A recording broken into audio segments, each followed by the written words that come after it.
അപ്പോൾ ഇത് നമ്മുടെ കഴിഞ്ഞ ഷോർട്സിന്റെ ബാക്കിയാണ് കേട്ടോ. അപ്പോൾ വിൻഷേട്ടൻ ജോലിക്ക് പോയി. അപ്പോൾ കുക്കിംഗ് ഒക്കെ കഴിഞ്ഞാലും ബാക്കിയുള്ള ഏറ്റവും വലിയ പണിയാണ് അല്ലേ കുക്കിംഗ് കഴിഞ്ഞതിന് ശേഷമുള്ള ഒരു ക്ലീനിങ്. പ്രത്യേകിച്ച് ഇതേ നേരം വഴുകി ധൃതി പിടിച്ച് കുക്കിംഗ് ചെയ്യുമ്പോഴേ ഇങ്ങനെ ആയിരിക്കും എൻ്റെ കിച്ചണും കെടുക്കുക. സാധാരണ എല്ലാവരുടെയും അങ്ങനെ ആയിരിക്കും എന്നും ഞാൻ പറയാറുണ്ട്, ഞാൻ ഒപ്പം കഴുകി ക്ലീൻ ചെയ്യാറുണ്ട് എന്ന്. പക്ഷെ ഇങ്ങനെ ധൃതി പിടിച്ച് വെപ്രാളടിച്ച് നേരമില്ലാണ്ടൊക്കെ ചെയ്യുമ്പോൾ ഞാനും പൊതുവേ ഇത് ഇങ്ങനെയൊക്കെ ആവാറുണ്ട് കേട്ടോ. എല്ലാം നമ്മുടെ സിങ്കിലേക്ക് കൂട്ടിയിട്ടിട്ട് കുക്കിങ്ങിലേക്ക് ശ്രദ്ധിക്കും, പിന്നെ അവസാനമായിരിക്കും കേട്ടോ എല്ലാം കഴുകുക. അപ്പം അങ്ങനെ ഒരു ദിവസം നടന്നു എനിക്ക് ഈ ഒരു ദിവസം. ആദ്യം തന്നെ ഒഴിവാക്കാനുള്ള പാത്രങ്ങളൊക്കെ എടുത്തിട്ട് ഞാനിത് നമ്മുടെ സിങ്കിലേക്ക് കൊണ്ടുപോയിട്ട് ഇടുന്നുണ്ട് കേട്ടോ. പിന്നെ അവിടെ നമ്മുടെ ഗ്യാസിന്റെ അവിടെയൊക്കെ ക്ലീൻ ആക്കുന്നുണ്ട്. ചെമിരിന്റെ അവിടേക്ക് ഈ എണ്ണയൊക്കെ തെറിച്ചിട്ട് ഒരുപാട് അഴുക്കൊക്കെ ആവും കേട്ടോ. ഇപ്പൊ ഡെയിലി നമ്മൾ ക്ലീൻ ആക്കിയാലും നമ്മുടെ കുക്കിംഗ് കഴിഞ്ഞാൽ എങ്ങനെയായാലും അതെന്താ പറയാ, ഒരുമാതിരി ആന കരിമ്പൻ തോട്ടത്തിൽ കയറിയ പോലെ എന്ന് പറയില്ലേ, അതേപോലെ ആവും കേട്ടോ കിച്ചൺ. എനിക്ക് ഏറ്റവും വൃത്തികേടായിട്ട് തോന്നുന്നത് എന്താണെന്നറിയോ, നമ്മൾ ഈ കടുകൊക്കെ പൊട്ടിക്കുമ്പോൾ എണ്ണ തെറിക്കില്ലേ, അത് ഭയങ്കര പണിയായിട്ട് അങ്ങനെ ഒരു മാതിരി പാടായിട്ട് കിടക്കും. അപ്പൊ ഞാൻ എന്താ ചെയ്യാ, ആദ്യം ഒരു നോർമൽ തുണി കൊണ്ട് തുടച്ചിട്ട് പിന്നെ ഉണങ്ങിയ തുണി കൊണ്ട് നന്നായി തുടച്ചെടുക്കാറുണ്ട് കേട്ടോ. അങ്ങനെ അത് കിച്ചന്റെ സ്ലാബൊക്കെ ഒതുക്കിയതിന് ശേഷം ഞാൻ വേഗം നമ്മുടെ പാത്രങ്ങളൊക്കെ കഴുകാനായിട്ട് നിന്നത്. കഴുകിയിട്ട് വേഗം അത് മുകളിലേക്ക് തന്നെ വെക്കും. പിന്നെ നമ്മുടെ സിങ്കിലേക്ക് തന്നെ വെള്ളം ചാടണോണ്ട് നമുക്ക് വലിയ പ്രശ്നമില്ല കേട്ടോ.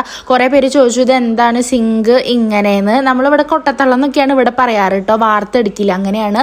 നമുക്ക് മറ്റേ സ്റ്റീലിന്റെ സിങ്ക് മറ്റേ കിച്ചണിലുണ്ട്, വർക്ക് ഏരിയയിലെ സിങ്ക് ഞങ്ങൾ ഇങ്ങനെയായിട്ടാണ് ചെയ്തിരിക്കുന്നത്. എനിക്ക് കുറച്ചും കൂടി ഇങ്ങനെ ആയിരിക്കും നല്ലതെന്നാണ് തോന്നണത്.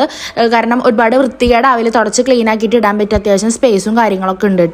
അപ്പോൾ ഇത് ഞാൻ വേഗം നമ്മുടെ കിച്ചണൊക്കെ ഒതുക്കി കഴിഞ്ഞിട്ട് നല്ല വിശന്നൂട്ട്, എനിക്ക് നല്ലോണം വിശക്കുണ്ടായിരുന്നു. അപ്പോൾ ഞാൻ കുറച്ച് കട്ടൻ ചായയും തേജപ്പൻ്റെ കുറച്ച് പാപ്പൊക്കെ ഇരുന്നായിരുന്നു കേട്ടോ, അതൊക്കെ എടുത്ത് കഴിച്ചു. പിന്നെ വേഗം ഞാൻ അടിച്ചൊരി തുടയ്ക്കാനായിട്ടാണ് പോണത്. ഇപ്പം എനിക്കുള്ളൊരു സ്വഭാവമാണ് ടി വിയിൽ ഇതെങ്ങനെ പാട്ടൊക്കെ വെച്ചിട്ടാണ് ഞാൻ അടിച്ചൊരി തുടയ്ക്കാറ് കേട്ടോ.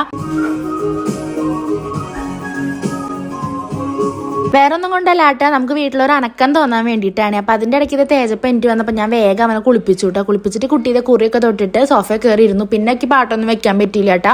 അവൻ വേഗം അവൻ്റെ എന്തൊക്കെയോ കാർട്ടൂൺസും കാര്യങ്ങളൊക്കെ വെച്ചു. അപ്പം ഞാൻ തേജുനോട് പറഞ്ഞു ഒരു 5 മിനിറ്റ് അമ്മ വേഗം തുട കഴിഞ്ഞ് കുളിച്ചിട്ട് നമുക്ക് ഒപ്പം ചായ കുടിക്കാട്ടോ എന്നൊക്കെ പറഞ്ഞപ്പോൾ കുട്ടി ഓക്കെ പറഞ്ഞു കേട്ടോ. അപ്പം ഞാൻ വേഗം അതൊക്കെ കഴിഞ്ഞതേ കുളിച്ചു. സാധാരണ അവ ഇത്ര നേരത്തെ എനിക്കാറില്ല കേട്ടോ. എൻ്റെ കുളിയും എല്ലാം കഴിഞ്ഞിട്ട് ഞാൻ എനിപ്പിക്കുകയും ചെയ്യാറ്. ഇന്നത്തെ ദിവസം എന്താണ് ഓട്ടോ വേഗം എനിക്ക് വന്നിട്ടുണ്ടായിരുന്നു. പിന്നെ ഞങ്ങളിതേ വേഗം ചായ കുടിച്ചിട്ടോ. പുട്ടും മുട്ടക്കറിയും ചായ ഉണ്ടായിരുന്നു. അപ്പൊ അതൊക്കെ കൂടിയിട്ട് ഞങ്ങളിത് ചായ കുടിക്കുകയാണ്. പിന്നെ എടുത്ത് പറയാനുള്ളത് ഇതുവരെ നമ്മളെ സപ്പോർട്ട് ചെയ്ത് എല്ലാവരോടും ഒരുപാട് താങ്ക്സ് കിട്ടും. അപ്പൊ 100K ലോഡിംഗ് ആണ്, വെയിറ്റിംഗ് ആണ് ഞങ്ങളും. അപ്പൊ നമ്മുടെ വീഡിയോസ് പുതിയതായിട്ട് കാണുന്നവരുണ്ടെങ്കിൽ ചാനൽ സപ്പോർട്ട് ചെയ്യുക, സബ്സ്ക്രൈബ് ചെയ്യാം കേട്ടോ. ബൈ.